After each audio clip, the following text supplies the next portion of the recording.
আমি ওকে কেন বিয়ে করতে যাব? তাহলে মেয়ের সাথে তুমি রাত কাটালে কেন? বিয়ে করবে না? ও টাকা দিয়ে ভাড়া করে আনতে খুব মজা, আর বিয়ে করতে গেলে মোরামুরি।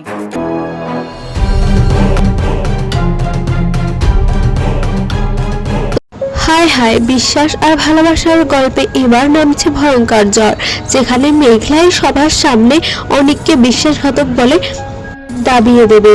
রাতুলের চতুর ফাঁদে পড়ে পুরো বস্তি যখন অনিকের বিরুদ্ধে, তখন কি সত্যিই শেষ হয়ে যাবে তার সবকিছু, নাকি শেষ মুহূর্তে এমন এক সত্য প্রকাশ পাবে যা বদলে দেবে পুরো গল্পের মোড়? জানতে হলে শেষ পর্যন্ত দেখতে হবে।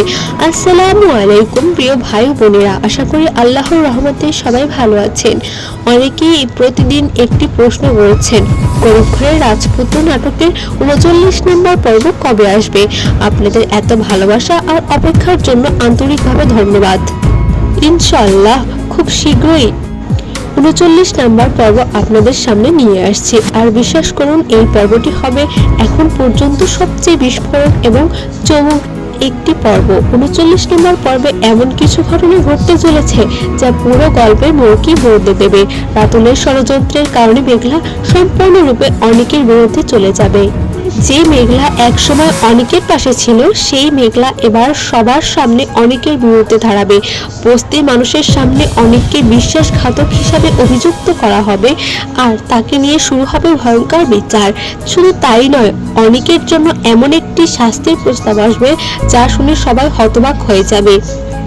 মিলা রাগে ফেটে পড়বে, মেঘলাও কঠিন সিদ্ধান্তে পক্ষ হয়ে দাঁড়াবে, আর পুরো বস্তির উত্তেজনায় থমথমে হয়ে উঠবে।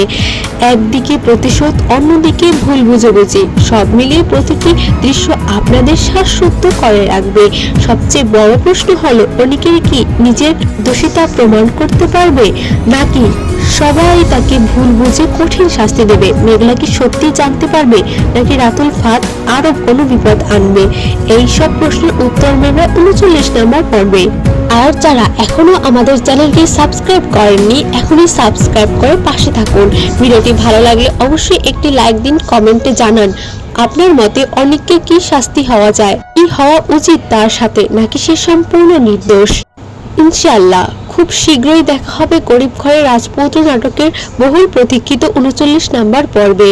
সবাই ভালো থাকবেন, সুস্থ থাকবেন। আল্লাহ হাফেজ।